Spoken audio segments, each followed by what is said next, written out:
அண்ணா IAS academy சாதனையாளர்களின் சங்கம். மக்களே, மாணவ நண்பர்களே, அனைவருக்கும் வணக்கம். நான் உங்கள் பொன்வேல் பாண்டியன், நடப்பு நிகழ்வுகள் ஆசிரியர். இன்றைய தினம் செப்டம்பர் 15ஆம் தேதிக்குரிய நடப்பு செய்திகளை டிஎன்பிசில சமீப காலங்களில் எப்படியெல்லாம் கேள்விகள் கேட்கிறாங்களோ அதன் அடிப்படையில் பல்வேறு தலைப்பில் நம்ம டெய்லி கரண்ட் அஃபேர்ஸ் தொகுத்து கொடுத்துட்டு இருக்கோம். இது தவிர கரண்ட் அஃபேர்ஸுடன் தொடர்புடைய சப்ஜெக்ட், அந்த சப்ஜெக்ட் ரிலேட்டடா இருக்கிற மொத்த அந்த ஸ்ட்ராட்டஜிக்கு எல்லாமே பார்த்தீங்கன்னா ஒரு பாயிண்ட்ல லிங்க் பண்ணி நம்ம மொத்தமா தினந்தோறும் நம்ம வீடியோ வழங்கிட்டு இருக்கோம். அதனால ஒரு நாள் கூட மிஸ் பண்ணாம தொடர்ந்து வீடியோ பாருங்க. கண்டிப்பா நம்ம தேர்வில் ஜெயிப்பது உறுதி. ஆரம்பிக்கலாமா? இன்றைய தினம் செப்டம்பர் 15. செப்டம்பர் 15 அப்படின்னாலே நமக்கு ஒரு சில முக்கியமான தினங்கள் இருக்குது. அது ரொம்ப ரொம்ப முக்கியமான தினம் என்ன அப்படின்னு பார்த்தீங்கன்னா அறிஞர் அண்ணாவின் பிறந்த நாள் இன்றைய தினம் செப்டம்பர் 15ஆம் தேதி. இது தவிர சர்வதேச மக்களாட்சி தினமும் இன்றைய தினம். சரியா? செப்டம்பர் 15. இன்னொரு முக்கியமான தினம் இருக்குது செப்டம்பர் 15ஆம் தேதி. என்ன அப்படின்னு பார்த்தீங்கன்னா எம் விஸ்வேஸ்வரையா, இந்திய திட்டமிடலின் தந்தை, இந்திய திட்டமிடலின் முன்னோடி, pioneer of Indian economic planning சொல்லுவாங்க. அவர் யார் அப்படின்னு பார்த்தீங்கன்னா எம் விஸ்வேஸ்வரையா. சரியா? இவங்க வந்துட்டு எக்கனாமிக்ஸ்ல பயங்கர புகழ்பெற்று இருந்தாலும் சரி, அவங்க படிச்சது பார்த்தீங்கன்னா இன்ஜினியரிங். ஓகேவா? இவருடைய பிறந்த நாள், சரியா, இவர் பொறியாளர் அப்படிங்கிறதுனால இவருடைய பிறந்த நாளான செப்டம்பர் 15ஆம் தேதி இந்தியாவில நேஷனல் இன்ஜினியர்ஸ் டேவாக கொண்டாடப்பட்டு வருகிறது. ஓகேவா? ரொம்ப முக்கியமானது. அதே மாதிரி எம் விஸ்வேஸ்வரையா அவர்கள் எழுதிய ஒரு ஃபேமஸான புத்தகம் என்ன சொல்லி பார்த்தீங்கன்னா பிளான்ட் எக்கனாமி ஃபார் இந்தியா. ஓகேவா? இந்தியாவிற்கான இந்த திட்டமிடப்பட்ட பொருளாதாரம் அப்படிங்கிற தலைப்புல 1934ஆம் ஆண்டு என்று பார்த்தீங்கன்னா ஒரு புத்தகத்தை எழுதி ரொம்ப புகழ்பெற்றிருப்பாங்க. இதுதான் இந்தியாவில் திட்டமிடுவதற்கான ஒரு அச்சாரம் அப்படின்னு கூட சொல்லலாம். சரிங்களா? இது வந்து செப்டம்பர் 15 பார்த்திருக்கும். அடுத்து நம்மளோட தமிழ்நாட்டை சேர்ந்தவரும் சரியா முன்னாள் முதலமைச்சருமான அறிஞர் அண்ணாவின் பிறந்த நாள். அதனால அவங்கள பத்தி லைட்டா ஒரு சிறப்பு செய்திகளை பார்க்கலாம். சரிங்களா? அறிஞர் அண்ணா, ஓகேவா, அவருடைய பிறந்த நாள் எப்பன்னு பார்த்தீங்கன்னா செப்டம்பர் 15, அதாவது இன்றைய தினம். பிறந்த ஆண்டு 1909. சரியா? பிறந்த ஊரு நம்முடைய காஞ்சிபுரம், மறக்காதீங்க. சரியாமா? அடுத்து அவருடைய இறப்பு பிப்ரவரி 3ஆம் தேதி 1969. சரிங்களா? ரொம்ப ரொம்ப முக்கியமான ஆண்டமா, 2 ஆண்டுகளும் பார்த்துக்கோங்க. சரிங்களா? ஓகே. அதே மாதிரி அறிஞர் அண்ணா அவர்கள் பார்த்தீங்கன்னா திராவிட முன்னேற்ற கழகத்தை சரியா எப்ப உருவாக்குனாங்க அப்படின்னு பாருங்க. செப்டம்பர் 17ஆம் தேதி தந்தை பெரியாரின் பிறந்த நாள். ஓகேவா? செப்டம்பர் 17 1949 என்றுதான் திராவிட முன்னேற்ற கழகத்தை சரியா தற்போது இந்த திமுக கட்சியை உருவாக்கியவர் யாருன்னு கேட்டா அறிஞர் அண்ணா அவர்கள் தான். எப்ப உருவாக்கி இருக்கிறாங்கன்னா செப்டம்பர் 17 1949 அன்னைக்கு தொடங்கி இருக்கிறாங்க. சரிங்களா? ஓகே. இது தவிர பார்த்தீங்கன்னா அவங்க எப்ப வந்துட்டு அறிஞர் அண்ணா அவர்கள் எப்ப வந்துட்டு தமிழ்நாட்டின் முதலமைச்சராக பொறுப்பேற்றாங்க அப்படின்னு சொல்லி பாருங்கம்மா. 1967ஆம் ஆண்டு முதல் 1969ஆம் ஆண்டு வரை மெட்ராஸ் மாநிலத்தின் சரியா மெட்ராஸ் மாநிலத்தின் அல்லது மெட்ராஸ் மாகாணத்தின் 4வது மற்றும் கடைசி முதலமைச்சராக பணியாற்றினார். ஏன்னா இது ஏன் கடைசி முதலமைச்சர் சொல்லிக்கிறாங்க? 69ஆம் ஆண்டிற்கு பிறகு இந்த மெட்ராஸ் அப்படிங்கிறது என்ன பெயராக மாற்றப்பட்டது? தமிழ்நாடு என பெயர் மாற்றம் செய்யப்பட்டது. சரியா? அவன் ஞாபகம் மெட்ராஸ் மாநிலத்தின் 4வது முதலமைச்சர் கேட்டாலும் சரி, மெட்ராஸ் மாநிலத்தின் கடைசி முதலமைச்சர் அப்படின்னு சொல்லி கேட்டாலும் சரி, அறிஞர் அண்ணா அவர்கள் தான். மறந்துடாதீங்க, கவனமா இருக்கு. சரிங்களா? ஓகே. ஏற்கனவே நம்ம சொன்ன மாதிரி ஜூலை 18ஆம் தேதி 1967 லைஃப்ல மறக்கக்கூடாத முக்கியமான ஒரு செய்தி. ஜூலை 18 1967 அன்று தமிழ்நாடு சட்டப்பேரவையில் சரியா தமிழ்நாடு என பெயர் மாற்றம் செய்ய தீர்மானம் நிறைவேற்றப்பட்ட நாள். ஓகேவா? அதாவது ஒரு ரெசல்யூஷன் வந்துட்டு நம்ம தமிழ்நாடு சட்டப்பேரவையில பாஸ் பண்றாங்க. அது எதனுடன் தொடர்புடையது அப்படின்னு பாத்தீங்கன்னா மெட்ராஸ் என்பதை தமிழ்நாடு என பெயர் மாற்றம் செய்வதற்கான தீர்மானம் எப்ப நிறைவேற்றப்பட்டதுன்னா ஜூலை 18 1967ஆம் ஆண்டு. ஓகேவா? இந்த தீர்மானம் நிறைவேற்றப்பட்ட ஜூலை 18ஆம் தேதி தான் தற்போது தமிழ்நாட்டில் தமிழ்நாடு தினமாக கொண்டாடப்பட்டு வருகிறது. சரிங்களா? இதுக்கு முந்தைய அரசு அதிமுக அரசு சரி அண்ணா திமுக அரசு ஆட்சியில் இருக்கும்போது தமிழ்நாட்டில் மாநில தினமாக முதல் முறையாக கொண்டாடப்பட்டது எந்த தேதி அப்படின்னு பார்த்தீங்கன்னா நவம்பர் 1ஆம் தேதி. சரி, அந்த நவம்பர் 1ஆம் தேதி தான் இதுக்கு முன்னாடி தமிழ்நாட்டில் தமிழ்நாடு தினமாக கொண்டாடப்பட்டது. சரிங்களா? தற்போது திமுக அரசு பொறுப்பேற்ற பிறகு 2021ஆம் ஆண்டிற்கு பிறகு அந்த தமிழ்நாடு தினமானது ஜூலை 18ஆம் தேதிக்கு மாற்றப்பட்டது குறிப்பிடத்தக்கது. சரிங்களா? இது தவிர அறிஞர் அண்ணா தொடர்புடைய சில முக்கியமான சம்பவம் பாருங்க. அண்ணா நூற்றாண்டு நூலகம் சரிங்களா செப்டம்பர் 15 2010 அன்று சென்னையில் உள்ள கோட்டூர்புரத்தில் திறக்கப்பட்டது. ரொம்ப முக்கியமானதா நிறைய இருக்குது. அறிஞர் அண்ணா அவர்களை பத்தி சொல்றதா நிறைய புத்தகங்கள், சிறப்பு செய்திகள் நிறைய இருக்குது. ஓகேவா? இருந்தாலும் சமீபத்துல செய்திகள் இடம்பெற்ற சில விஷயங்களை மட்டும் நம்ம தொகுத்து கொடுத்திருக்கோம், பார்த்துக்கோங்க. அப்ப அண்ணா நூற்றாண்டு நூலகம் திறக்கப்பட்ட நாள் மறக்கக்கூடாது. நிறைய எக்ஸாம்ல கேட்டுக்கிறாங்கன்னா செப்டம்பர் 15 2010. இது அமைந்துள்ள இடம் சென்னையில் அமைந்துள்ள கோட்டூர்புரம், மறக்காதீங்க. சரிங்களா? ஓகே. அடுத்த ரொம்ப முக்கியமான திட்டம் பாருங்கன்னா முதலமைச்சரின் காலை உணவு திட்டம் அல்லது முதலமைச்சரின் சிற்றுண்டி திட்டம் சொல்லுவாங்க. இந்த திட்டமானது தொடங்கப்பட்ட நாள் செப்டம்பர் 15 2022. சரியா? இந்த திட்டம் தொடங்கி வைக்கப்பட்ட இடம் மதுரை. மதுரையில எங்க அப்படின்னு பாத்தீங்கன்னா நெல்பேட்டைன்னு சொல்லுவாங்க. சரியா? நெல்பேட்டை. இது நம்ம நிறைய ஷார்ட்ஸ்ல கூட நம்ம பார்த்துப்போம் இதெல்லாம். சரியா? நம்ம தென்னிந்தியர்கள் அதிகமா சாப்பிடுற முக்கியமான ஒரு உணவு தானியம் அப்படின்னு பார்த்தா இந்த நெல். ஓகேவா, இந்த நெல்லும் ஓகேவா மதுரையும் ரொம்ப ரொம்ப தொடர்புடையது. ஏன்னா மதுரை அப்படின்னாலே கோவில்களுக்கு அடுத்தபடியாக ரொம்ப ஃபேமஸ் அது சாப்பாடு. ஓகேவா, அங்க நம்ம அதிகமா சாப்பிடுற சாப்பாடு அந்த உணவு தானியம் எங்கிருந்து வருது நமக்கு? நெல். மதுரை நெல்பேட்டையில் தான் முதலமைச்சரின் காலை உணவு திட்டம் தொடங்கி வைக்கப்பட்டது. எனக்கு நேரமா செப்டம்பர் 15, 2022 அன்று மதுரையில் தொடங்கி வைக்கப்பட்டது. தற்போது இந்த திட்டம் பார்த்தீங்கன்னா விரிவாக்கம் செய்யப்பட்டுள்ளது. இது தொடர்பாக நிறைய நம்ம வீடியோ தொடர்ந்து பார்த்திருக்கோம். நீங்க இதை பார்க்காதவங்க இதுக்கு முந்தைய வீடியோ எடுத்து பாருங்க. இந்த முதலமைச்சர் காலை உணவு திட்டம் எப்ப தொடங்கினாங்க, எப்ப விரிவாக்கம் செஞ்சாங்க, நகர்ப்புறம் கிராமப்புறங்கள்ல அந்த அரசு உதவி பெறும் பள்ளிகளுக்கு எப்ப இந்த திட்டம் விரிவாக்கம் செய்யப்பட்டது, அதுல என்னென்ன சாப்பாடுலாம் போடுவாங்க, அதுல என்ன கேலரிஸ், ஓகேவா, எவ்வளவு இரும்பு சத்து எல்லாம் கிடைக்கும், மொத்த டீடைலும் நம்ம இதுக்கு முந்தைய வீடியோஸ்ல போட்டிருக்கோம் பாருங்க. சரியாமா? ஓகே, அடுத்த முக்கியமானது பாருங்க, அறிஞர் அண்ணாவின் பிறந்தநாளை தொடங்கப்பட்ட முக்கியமான திட்டம் கலைஞர் மகளிர் உரிமை தொகை திட்டம். செப்டம்பர் 15, 2023. சரியா, மேல பார்த்தா காலை உணவு திட்டம் 2022ஆம் ஆண்டு, கலைஞர் மகளிர் உரிமை தொகை திட்டம் தொடங்கப்பட்டது 2023ஆம் ஆண்டு.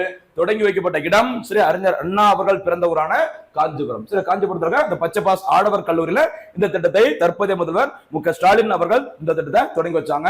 இந்த கலைஞர் மகளிர் உரிமை தொகை திட்டத்தோட முக்கியமான நன்மை என்னன்னு சொல்லி பாத்தீங்கன்னா, திருமணமான அந்த மகளிருக்கு ஓகேவா 21 வயது நிறைவடைந்திருக்க வேண்டும். அவங்களுக்கு மாதந்தோறும் ரூபாய் 1000 நிதி உதவி வழங்குதுன்னா கலைஞர் மகளிர் உரிமை தொகை திட்டம் கவனமா இருக்கு. சரிங்களா? ஓகே, இங்கிலீஷ் மீடியம் பசங்களா யாரா இருந்தீங்கன்னா இந்த பேரெல்லாம் பாத்தீங்கன்னா ஒரிஜினலா என்ன நேமோ அப்படியே கொஞ்சம் படிச்சுக்கோமா. கலைஞர் மகளிர் உரிமை தொகை திட்டம் அப்படிதான் படிக்கணும். சரி, ஸ்பெல்லிங் கூட சரி KALAI அப்படிதான் ஸ்பெல்லிங் போட்டு படிக்கணும் தங்கிலீஷ்ல. கலைஞர் அப்படின்னா ஆர்டிஸ்ட்ங்கிற பேர்ல வந்துருமா கூகுள் டிரான்ஸ்லேட்ல. ஓகேவா, அதனால தமிழ்நாடு அரசின் எந்த திட்டமா இருக்கட்டும் ஒரிஜினல் நேம் என்னமோ அப்படியே இங்கிலீஷ்ல நீங்க அப்படிதான் படிக்கணும், தமிழ்ல நீங்க அப்படிதான் படிக்கணும். தயவுசெய்து டிரான்ஸ்லேட் பண்ணி படிக்காது. சரியா? ஓகே, அடுத்து இன்றைய தினம் அதாவது செப்டம்பர் 15, 2025 இன்றைய தினத்துல தமிழக முதல்வர் மு.க.ஸ்டாலின் அவர்கள் ஒரு சூப்பரான திட்டத்தை தொடங்கி இருக்கிறாங்க. அந்த திட்டத்தின் பெயர் அன்பு கரங்கள் திட்டம். சரிங்களா? இந்த திட்டம் தொடர்பாக அடுத்தாப்புல நம்ம தொடர்ந்து ரொம்ப டீடைலா பார்க்க போறோம், கவனமா இருங்க. சரிங்களா? அப்ப இது எல்லாமே அறிஞர் அண்ணாவின் பிறந்தநாளை முன்னிட்டு தமிழக அரசால் தொடங்கப்பட்ட சில முக்கியமான திட்டங்கள், அறிவிப்புகள், கவனமா இருங்க. சரியாமா? நம்ம ஏற்கனவே சொன்ன மாதிரி இந்த திட்டங்கள் பார்க்கலாம். சரியா, சூப்பரான திட்டங்கள். கடந்த வீடியோல பாத்தீங்கன்னா ஒரு 5 திட்டங்கள் பார்த்திருந்தோம். நம்ம ஏற்கனவே சொல்லியிருந்தோம் இந்த திட்டங்கள் அப்படிங்கிறது போட்டித் தேர்வுல ரொம்ப ரொம்ப ஒரு டிசைடிங் ஃபேக்டரா இருக்கு. அதனால இனிமே வர்ற வீடியோஸ்ல பாத்தீங்கன்னா திட்டங்களுக்கு மேலும் முக்கியத்துவம் வழங்கப்படும். ஆல்ரெடி நம்ம முக்கியத்துவம் கொடுத்துதான் இருந்தோம். இன்னும் ஜாஸ்தியா சில திட்டங்களை ஒவ்வொரு நாளும் நம்ம பதிவு பண்ண போறோம். தொடர்ந்து வீடியோ பாருங்க, கண்டிப்பா போட்டித் தேர்வுல ரொம்ப ரொம்ப யூஸ்ஃபுல்லா இருக்கும். சரியா? பாருங்க, அன்பு கரங்கள் திட்டம். சரிங்களா? தொடங்கப்பட்ட நாள் இன்றைய தினத்துல செப்டம்பர் 15, 2025 அன்று. ஓகேவா, இந்த திட்டத்தை தொடங்கி வைக்கப்பட்ட இடம் எங்கன்னு சொல்லி பாத்தீங்கன்னா சென்னை கலைவாணர் அரங்கில் நடைபெற்ற நிகழ்ச்சியின் போது முதல்வர் மு.க.ஸ்டாலின் அவர்கள் இந்த திட்டத்தை தொடங்கி வச்சிருக்கிறாங்க. சரிங்களா? சில நேரம் இந்த ஸ்கீம் அப்படின்னா எப்ப கேட்பா அப்படின்னா, ஒண்ணு தொடங்கப்பட்ட இடம், இல்லைன்னா ஓகேவா தொடங்கப்பட்ட தேதி, அடுத்து பாத்தீங்கன்னா சிம்பிளா அதோட நோக்கம் என்னன்னு சொல்லி கேட்பாங்க. ரொம்ப ரொம்ப முக்கியமானது. சரிங்களா? இதை தவிர டிஎன்பிஎஸ்சில சமீப காலங்கள்ல இந்த திட்டங்கள் தொடங்கப்பட்டதன் சரிங்களா அசெண்டிங் ஆர்டர்ல டிசெண்டிங் ஆர்டர்ல காலமுறைப்படி வரிசைப்படுத்து அப்படின்னு கேட்கறாங்க. அந்த டேட்டை கொடுக்காம. சரியா? அதனால கொஞ்சம் உஷாரா இருக்கணும். ரொம்ப ரொம்ப ரொம்ப தெளிவா உள்ள ஏத்துக்கிட்டே இருக்கு. சரிங்களா? ஓகே, அடுத்து பாருங்க, இந்த அன்பு கரங்கள் திட்டமானது இன்னொரு மிகப்பெரிய ஒரு திட்டத்தின் ஒரு துணை திட்டம். என்ன திட்டம் சொல்லி பாருங்கன்னா, தமிழக அரசின் தாய்மானவர் திட்டத்தின் ஒரு பகுதியாக இந்த அன்பு கரங்கள் திட்டம் தொடங்கப்பட்டுள்ளது. சரிங்களா? நம்ம தாய்மானவர் திட்டம் பின்னாடி நம்ம பார்க்க போறோம். தாய்மானவர் திட்டம் அப்படிங்கிறது தமிழ்நாட்டுல ஏழை மக்களே இருக்கக்கூடாது. சரிங்களா? அப்படி அவங்களுக்கான எல்லா அடிப்படை வசதியும் வழங்கி அவங்க ஏழைகளாவே இருக்கக்கூடாது அப்படின்னு சொல்லிட்டு தமிழ்நாடு அரசால் தொடங்கப்பட்டதுன்னா தாய்மானவர் திட்டம். இதை பத்தி பின்னாடி டீட்டெயிலா பார்க்க போறோம். இப்போ அன்பு கரங்கள்லாம் என்ன சொல்லி பார்க்கலாம். பாருங்க, இந்த அன்பு கரங்கள் திட்டத்தின் மூலமாக என்ன செய்றாங்கன்னு சொல்லி பாருங்கன்னா, பெற்றோர் இருவரையும் இழந்த அல்லது பெற்றோரில் ஒருவரை இழந்து மற்றொரு பெற்றோரால் பராமரிக்க இயலாத குழந்தைகளை அரவணைத்து தொடர்ந்து பாதுகாத்திடும் வகையில் அன்பு கரங்கள் திட்டம் தமிழ்நாடு அரசினால் அறிவிக்கப்பட்டுள்ளது. என்ன சொல்லிக்கிறாங்க, ஒரு குழந்தை இருக்கிறாங்க, அவங்களுக்கு 2 பேருமே அப்பா அம்மா 2 பேருமே கிடையாது.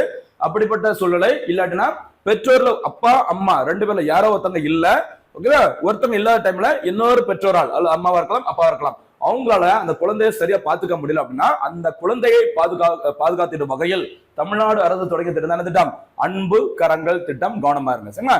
இதே மாதிரி 1992ஆம் ஆண்டு பாத்தீங்கன்னா அப்போதைய முதல்வர் செல்வி ஜெயலலிதா அம்மையார் அவர்கள் தொடங்கிய திட்டம் தொட்டில் குழந்தை திட்டம். கவனமா இருங்க. சரியாமா?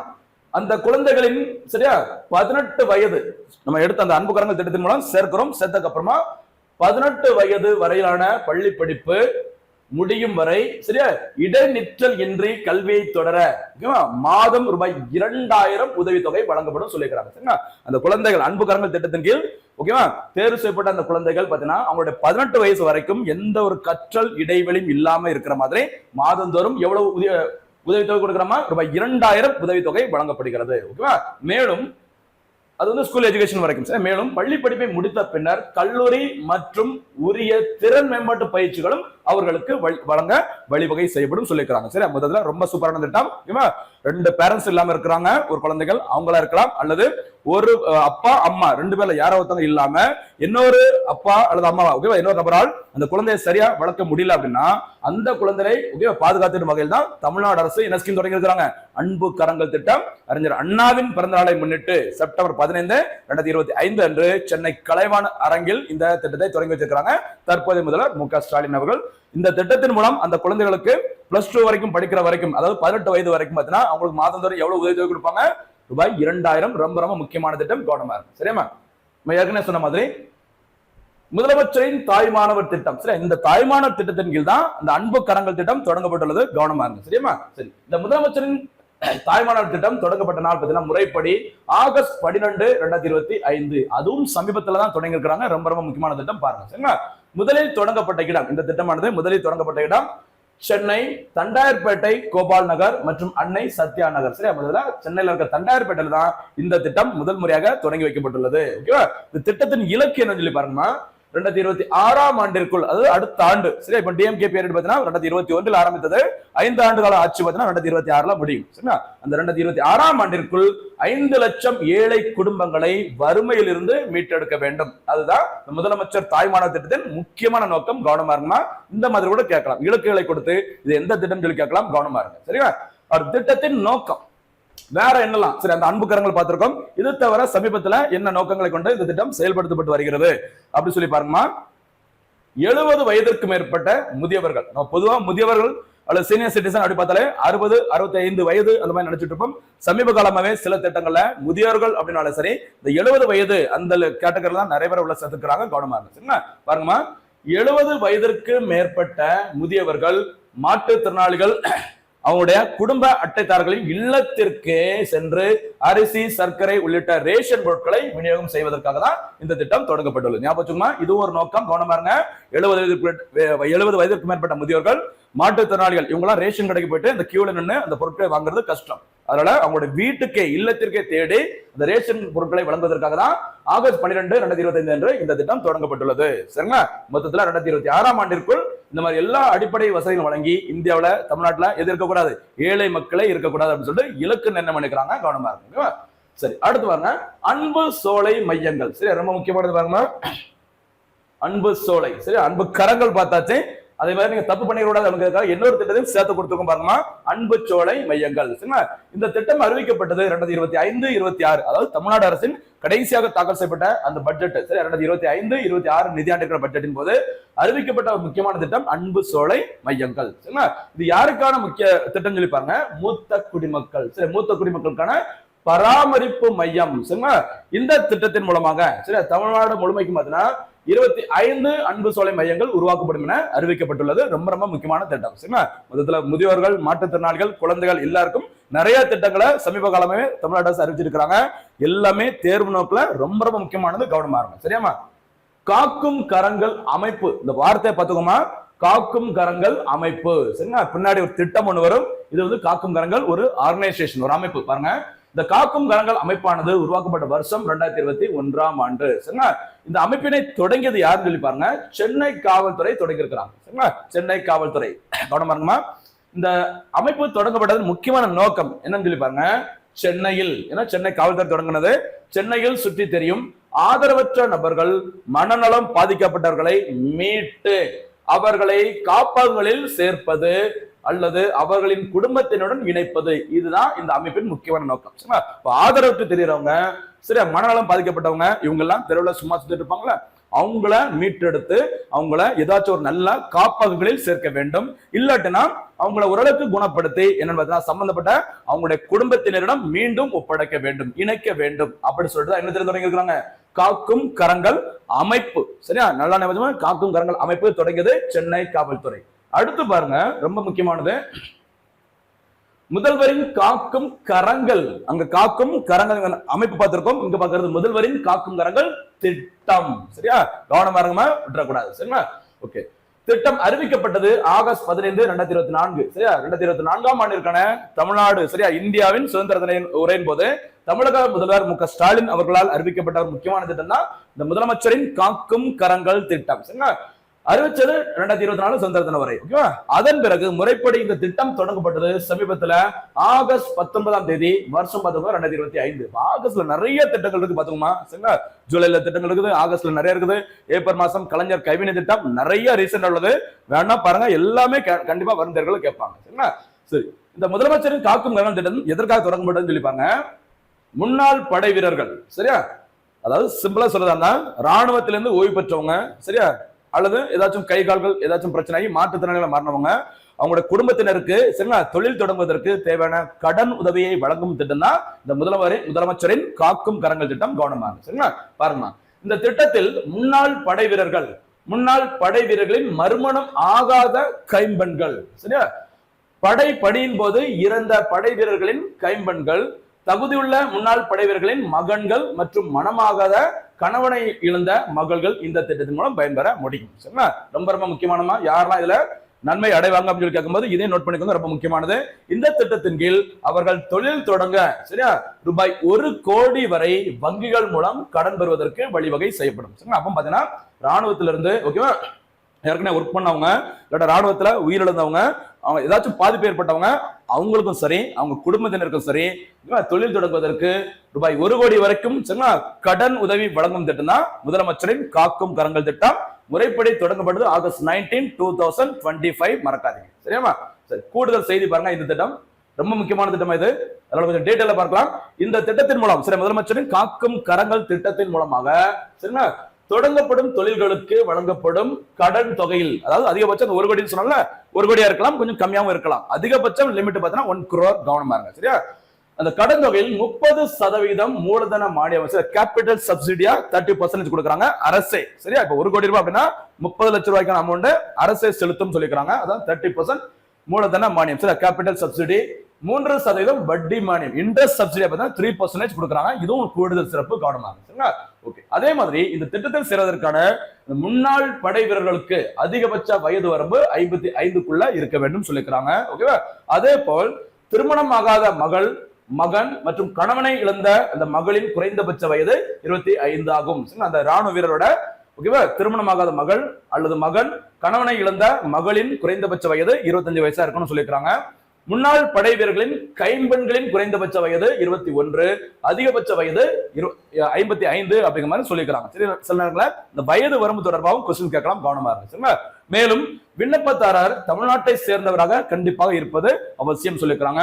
இந்த திட்டத்தின் கீழ் பயன்பெறுவதற்கு குறைந்தபட்ச கல்வி தகுதி நிர்ணயிக்கப்படவில்லை. Education 10th, 12th, degree, diploma அப்படின்னு சொல்லி எந்த ஒரு கல்வி தகுதியும் இந்த முதலமைச்சரின் காக்கும் கரங்கள் திட்டத்துல மென்ஷன் பண்ணல அப்படின்னு சொல்லியிருக்காங்க. சரிங்களா, இதே போல் இன்னொரு முக்கியமான அம்சம், இதே போல் வருமான வரம்பும் கிடையாது. சரியா, 1 லட்சம் ரூபாய், 2 லட்சம் ரூபாய் அந்த மாதிரி எந்த ஒரு வருமான வரம்பும் இன்றி யாருனாலும் இந்த திட்டத்துல சேர முடியும் சொல்லியிருக்கிறாங்க. சரியாமா?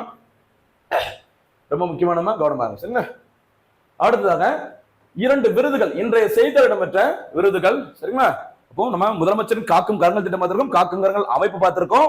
சரிங்களா, இது தவிர அறிஞர் அண்ணா தொடர்புடைய சில செய்திகள் பார்த்துட்டு அந்த அறிஞர் அண்ணா அவர்களின் பிறந்தநாளை முன்னிட்டு தொடங்கப்பட்ட திட்டங்களும் பார்த்திருக்கும்.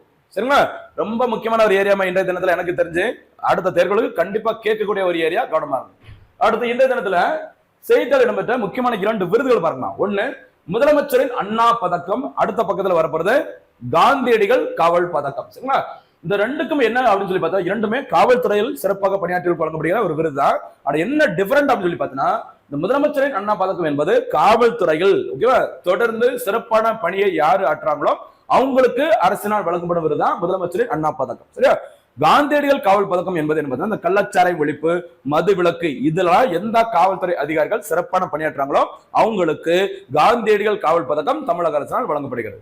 2 வித்தியாசம். இப்ப நம்ம தனித்தனியா பார்க்கலாம். ஃபர்ஸ்ட் முதலமைச்சரின் அண்ணா பதக்கம் காவல்துறையில் சிறப்பாக பணியாற்றியவர்களுக்கு வழங்கப்படுகிறது இந்த விருது. ஓகேவா, அண்ணாவின் பிறந்த நாளை ஒட்டி, ஓகேவா, சமீபத்துல 193 காவல்துறை அதிகாரிகளுக்கு அண்ணா பதக்கம் முதல்வர் மு க ஸ்டாலின் அவர்களால் வழங்கப்பட்டது. இந்த நம்பரையும் பார்த்தோமா 193. ஓகேவா? அடுத்து இந்த காவல்துறை அப்படின்னா அதுக்கு கீழே வேற இதெல்லாம் வரும் அப்படின்னு சொல்லி பாருங்க.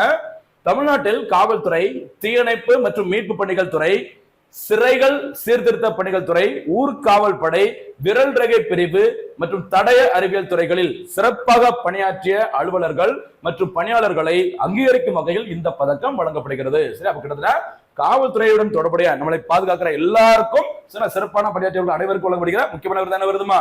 முதலமைச்சரின் அண்ணா பதக்கம். சமீபத்தில் இந்த விருது வழங்கப்பட்டது. எத்தனை எண்ணிக்கையில? 193. இந்த விருது எப்பவுமே எப்ப வழங்கப்படும்? அறிஞர் அண்ணாவின் பிறந்தநாள் அன்று செப்டம்பர் 15 அன்று தமிழக அரசினால் வழங்கப்படும். கவனமா இருங்க. சரியாமா? அடுத்து நம்ம ஏற்கனவே சொன்ன மாதிரி காந்தியடிகள் காவல் பதக்கம், சரி, காந்தியன் போலீஸ் மெடல் அப்படின்னு சொல்லுவாங்க. கள்ளச்சாராய ஒழிப்பு சரியா பணியில் சிறப்பாக ஈடுபட்ட காவல்துறையினருக்கு அல்லது மது விலக்கு, சரிங்களா, கள்ளச்சாராய ஒழிப்பு அல்லது மதுவிலக்கு பணியில் சிறப்பாக ஈடுபட்ட காவல்துறையினருக்கு தமிழக அரசால் வழங்கப்படும் அந்த பதக்கத்துக்கு பேர் தான் காந்தியடிகள் காவல் பதக்கம். சரிங்களா? இந்த பதக்கம் பெறுவதற்கு யாரெல்லாம் நியமனம் தேர்ந்தெடுக்கப்பட்டிருக்காங்களோ அவங்களுக்கு பரிசு தொகையாக ரூபாய் 40,000 வழங்கப்படும். ஓகேவா? இது தவிர பதக்கமும் வழங்கப்படும். பரிசு தொகையை மென்ஷன் பண்ணியிருந்தாங்கன்னா ரொம்ப முக்கியம் பார்த்துக்கணும். சரிங்களா? இந்த விருது, இந்த பதக்கம் எப்ப வழங்கப்படும் அப்படின்னு சொல்லி பாத்தீங்கன்னா குடியரசு தினம். இந்திய குடியரசு தினம் தான் இந்த காந்தியடிகள் காவல் பதக்கம் வழங்கப்படும் என்பது குறிப்பிடத்தக்கது. ரெண்டுமே ரொம்ப முக்கியமானதா. இரண்டுமே காவல்துறைக்கு வழங்கப்படுகிற பதக்கம், விருது ரொம்ப முக்கியமானது.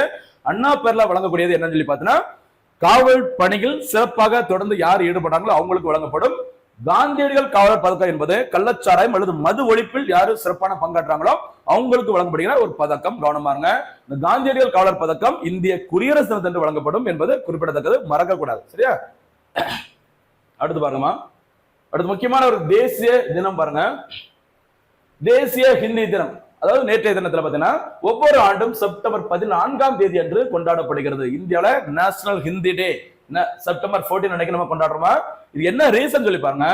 செப்டம்பர் 14 1949 அன்று சரியா ஹிந்தி மொழியானது அலுவல் மொழியாக, சரி, அபிஷியல் லாங்குவேஜ் தான் ஏற்றுக்கொள்ளப்பட்ட நாள் தான் என்னைக்குமா? செப்டம்பர் 14 1949ஆம் ஆண்டு. சரிங்களா? இந்திய அரசியலமைப்பின் 343வது பிரிவு, சரி, 343வது பிரிவு இந்தியாவின் அலுவல் மொழியை பற்றி கூறுகிறது. ரொம்ப முக்கியமான பாருங்க. நம்ம அதான் சொன்னோம், கரண்ட் அஃபேர்ஸ் அதோட சப்ஜெக்ட் ஒன்னு கூட மிஸ் பண்ண மாட்டோம் சொன்னல. அந்த வகையில் பார்க்கும்போது இந்தியன் கான்ஸ்டிடியூஷன்ல இருக்க ஆர்டிகல் 343 எதை பத்தி சொல்லுதுமா? இந்தியாவின் அலுவல் மொழியை பற்றி கூறுகிறது. சரிங்களா? அந்த வகையில் தான் செப்டம்பர் 14 1949 அன்னைக்கு பார்த்தீங்கன்னா ஹிந்தி மொழியானது இந்தியாவின் அலுவல் மொழியாக ஏற்றுக்கொள்ளப்பட்ட நாள். அந்த அப்படி ஏற்றுக்கொள்ளப்பட்ட செப்டம்பர் 14ஆம் தேதி தான் இந்தியாவில தேசிய ஹிந்தி தினமாக கொண்டாடப்பட்டு வருகிறது. சரிங்களா? இது தேசிய ஹிந்தி தினம். அதே மாதிரி வேர்ல்டு லெவல்ல சரியா உலக ஹிந்தி தினம் எப்போது கொண்டாடப்பட்டு வருகிறது அப்படின்னு பாத்தீங்கன்னா ஜனவரி மாதம் 10ஆம் தேதி. சரியா? இதுக்கு காரணம் என்ன அப்படின்னு சொல்லி பாத்தீங்கன்னா 1975 சரியா அப்போது இந்தியாவின் பிரதமராக இருந்தவர் இந்திரா காந்தி அம்மையார் அவர்கள். சரிங்களா? 1975ஆம் ஆண்டு ஜனவரி 10ஆம் தேதி சரியா நாக்பூர், சரியா, மகாராஷ்டிரா மாநிலம் நாக்பூர்ல முதல் உலக ஹிந்தி மாநாடு, சரி, ஃபர்ஸ்ட் வேர்ல்ட் ஹிந்தி கான்ஃபரன்ஸ் சரி நடைபெற்ற நாள் என்னைக்குமா? ஜனவரி 10 1975 நடைபெற்ற இடம் எது பார்த்தீங்கன்னா நாக்பூர். சரிங்களா? இந்த மாநாடு நடைபெற்ற ஜனவரி 10ஆம் தேதி தான் ஒவ்வொரு ஆண்டும் உலக ஹிந்தி தினமாக கொண்டாடப்பட்டு வருகிறது. செப்டம்பர் 14 அப்படிங்கிறது இந்தியாவில தேசிய ஹிந்தி தினம். அதுக்கு காரணம் நம்ம பார்த்துட்டோம். செப்டம்பர் 14 1949 அன்னைக்கு ஹிந்தி மொழி அலுவல் மொழியாக ஏற்றுக்கொள்ளப்பட்ட நாள், மறக்க கூடாது. சரிங்களா? ஓகே. அதே மாதிரி சமீபத்தில் பாருங்க ஒரு செய்தி, 5வது அகில இந்திய அலுவல் பூர்வ மொழி மாநாடு சரியா 2025ஆம் ஆண்டு நடைபெற்ற இடம் காந்தி நகர். கவனமா இருங்க. இது கூடுதல் செய்திமா, கவனமா. சரி, அபிஷியல் லாங்குவேஜ் தொடர்பான ஒரு அகில இந்திய மாநாடு சமீபத்தில் நடைபெற்ற இடம் குஜராத் மாநிலம் காந்தி நகர். அது எத்தனாவது மாநாடு பார்த்தீங்கன்னா 5வது மாநாடு. கவனமா இருக்கு. சரியாமா? அடுத்து முக்கியமான ஒரு விளையாட்டு செய்தி பாருங்க. ஆசிய கோப்பை ஹாக்கி போட்டி சரியா மகளிருக்கான ஹாக்கி போட்டி, அதுல சீன அணி சாம்பியன் பட்டத்தை வென்றுள்ளது. சரிங்களா? இந்த போட்டி நடைபெற்ற இடம் எங்கன்னு பார்த்தீங்கன்னா சீனாவில் தான் நடைபெற்றது. சீனாவின் ஹாங்சோ நகரில் நடைபெற்றதுமா. இந்த போட்டியில இறுதி போட்டிக்கு தகுதி பெற்ற அணிகள் இந்தியா மற்றும் சீனா. இந்திய அணியை சரியா 4-1 என்ற கணக்கில் வீழ்த்தி சீன அணி சாம்பியன் பட்டத்தை வென்றது. கவனமா இருங்க. சரிங்களா? அதே மாதிரி இது மகளிருக்கான ஆசிய கோப்பை ஹாக்கி போட்டி சரியா இது மகளிருக்கானது, விமனுக்கானது. அதே மாதிரி சமீபத்துல பீகார் மாநிலம் ராஜ்கரில் நடைபெற்ற சரியா ஆடவருக்கான ஆசிய கோப்பை ஹாக்கி போட்டியில் சாம்பியன் பட்டத்தை வென்றது நம்முடைய இந்திய அணி. கவனமா இருங்க, ரொம்ப ரொம்ப முக்கியமானது. சரியாமா? அடுத்து முக்கிய நபர்கள். இன்றைய தினத்துல ஒரு நபரை பத்தி செய்தியில போட்டோவோட சூப்பரா போட்டிருந்தாங்க. யாரு அப்படின்னு பாருங்க, லியோ. என்ன லியோ? Pope Leo. சரியா? பாத்துக்கோங்க. 14வது போப் ஆண்டவர். சரியா?